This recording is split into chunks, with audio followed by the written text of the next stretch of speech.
another example, if I give a text like in cell division, mitosis splits the nucleus and cytokinesis splits this liquid cushioning the nucleus, you need to know what is the meaning of liquid there. Liquid is not just a word that we can run a search and then find an answer to the question, because you may find across various types of references to liquid. In some places, for example, in the actual answer, there will be a reference to cytoplasm is a fluid surrounding the nucleus. So if you know that fluid is a liquid, you can very well tell the answer. But the key issue for a computer is to know that basic simple thing.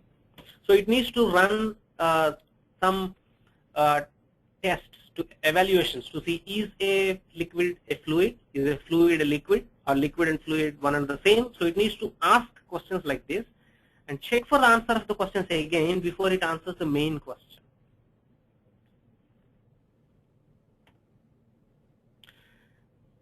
So we call that as identifying the candidate answers and then checking for further evidence for that. We first parse the sentence. We crawl through all the vast amounts of information available. We crawl through that and identify the key tokens.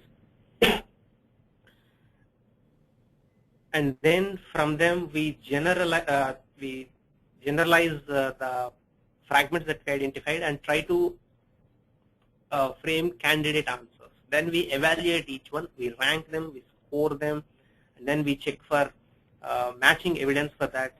Then Watson will tell the answer.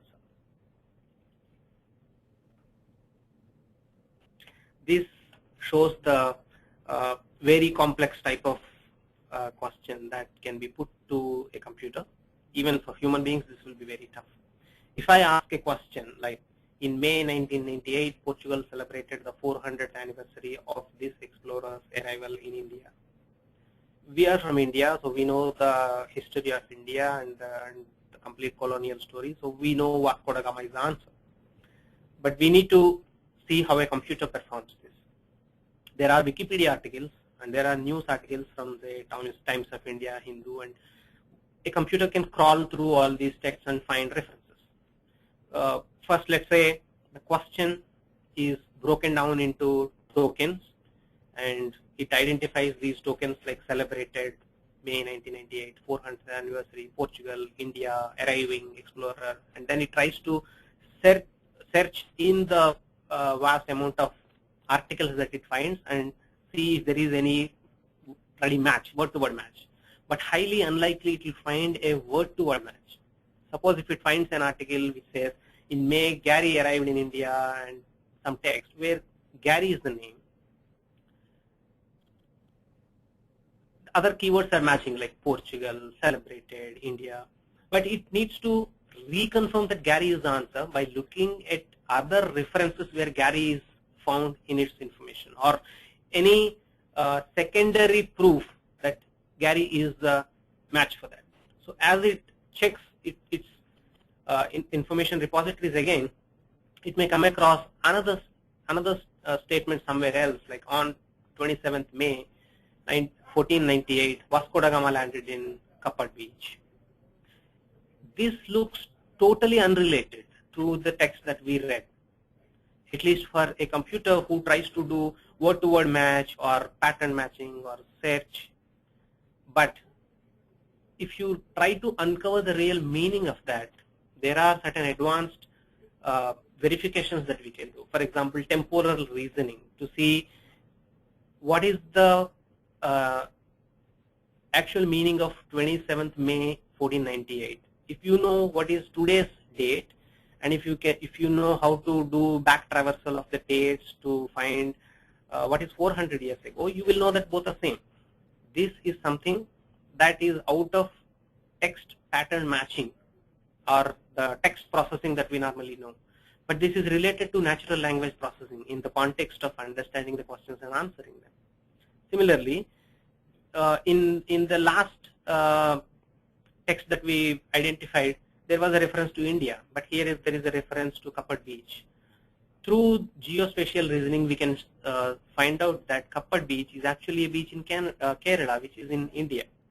So we know things are getting closer to believe that this answer is more accurate. And by doing this type of study, many rounds through all the articles it has, and finding all candidate answers and scoring them, Watson will be able to find the right answer for that. Let's compare how a search engine works and what is different in Watson. For a search engine, the decision maker or you who is trying the search need to know what exactly you are looking for, what type of wordings to submit for search query so that it gives the correct answers. So the responsibility on getting the right answers lies on the person who is asking. What you ask is what you get.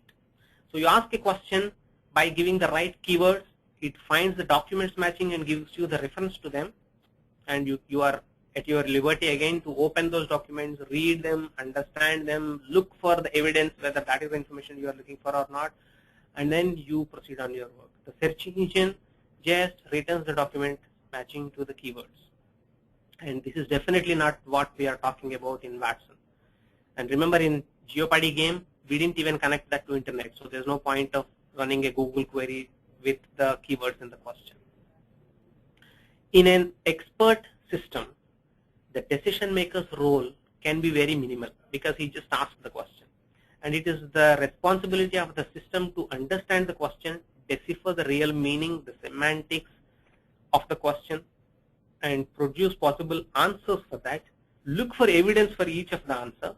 Pick up the answer which makes maximum sense, which is most probable, has maximum evidence in the information that you know, which is relevant to the context of the tone of the question, and then it delivers the answer.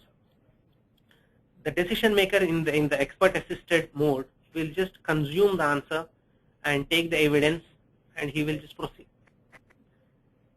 This is the level where we want to bring the computers. We want to elevate the computers from the search engine based document repositories and algorithm based processors to a place where they can assist a human being in our field of work in the way we